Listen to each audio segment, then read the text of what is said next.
ആദ്യമായി സ്ഥാനാർത്ഥി പ്രഖ്യാപനം നടത്തിയതിനു പിന്നാലെ 5 വർഷം ചെയ്ത കാര്യങ്ങൾ വികസന രേഖയാക്കി പുറത്തിറക്കി കോട്ടയത്തെ ഇടത് സ്ഥാനാർത്ഥി തോമസ് ചാഴിക്കാടൻ. 4100 കോടി രൂപയുടെ പദ്ധതികൾ നടപ്പാക്കി എന്നാണ് എംപിയുടെ അവകാശവാദം. റെയിൽവേ വികസനവും പാസ്പോർട്ട് ഓഫീസ് ഉൾപ്പെടെയുള്ള വികസനവുമാണ് ചാഴിക്കാടൻ പ്രധാനമായും അവതരിപ്പിക്കുന്നത്. 100% ഫണ്ട് ചെലവഴിച്ച എംപി തോമസ് ചാഴിക്കാടനെ 1 വർഷം മുൻപ് തന്നെ പാർട്ടി അവതരിപ്പിച്ചത് അങ്ങനെയായിരുന്നു. തെരഞ്ഞെടുപ്പ് പ്രചരണം കടുക്കുമ്പോഴും ചാഴിക്കാടന്റെ പ്രധാന നേട്ടമായി LDF ചൂണ്ടിക്കാട്ടുന്നത് ഇതുതന്നെയാണ്.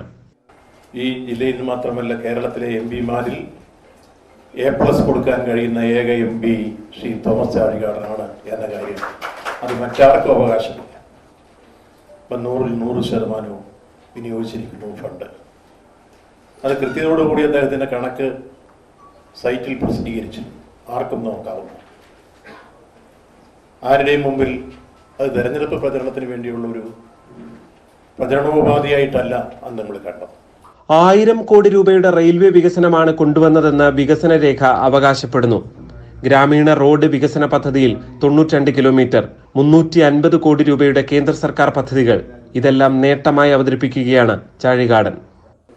റെയിൽവേയുടെ വികസന കാര്യത്തിൽ ഏതാണ്ട് 946 കോടി രൂപയുടെ വികസനം, അത് പാത ഇരട്ടിപ്പിക്കലിന്റെ കാര്യമായിരുന്നാലും സ്റ്റേഷനുകളുടെ നവീകരണമായിരുന്നാലും വിവിധ മേൽപ്പാലങ്ങളുടെ നിർമ്മാണത്തിന്റെ കാര്യത്തിലായിരുന്നാലും ഒക്കെ വലിയ മുന്നേറ്റം നടത്താൻ കഴിഞ്ഞു എന്നതിൽ അഭിമാനമുണ്ട്, സന്തോഷമുണ്ട്. ഒരു പരിധിവരെ അതിന്റെ അംഗീകാരം കൂടിയായി ഞാൻ കാണുന്നു. ഇന്നലെ പത്രങ്ങളിലൊക്കെ വന്ന ഒരു കാര്യമുണ്ട്. രാജ്യത്തെ 150 റെയിൽവേ സ്റ്റേഷനുകളിൽ വൃത്തിയും മികവുമുള്ള ഭക്ഷണം വിതരണം ചെയ്യുന്ന സ്റ്റേഷനുകളുടെ ലിസ്റ്റ് അതിൽ കോട്ടയവും ഉൾപ്പെട്ടിട്ടുണ്ട് എന്നത് അഭിമാനകരമായ ഒരു നേട്ടമാണ്. Party chairman Jose K Mani, മന്ത്രി റോഷി അഗസ്റ്റിൻ, ജില്ലയിലെ ഇടത് സംഘടനാ നേതാക്കൾ തുടങ്ങിയവർ പ്രകാശന ചടങ്ങിൽ പങ്കെടുത്തു. ജി ശ്രീജിത്ത്, ന്യൂസ് 18 കോട്ടയം.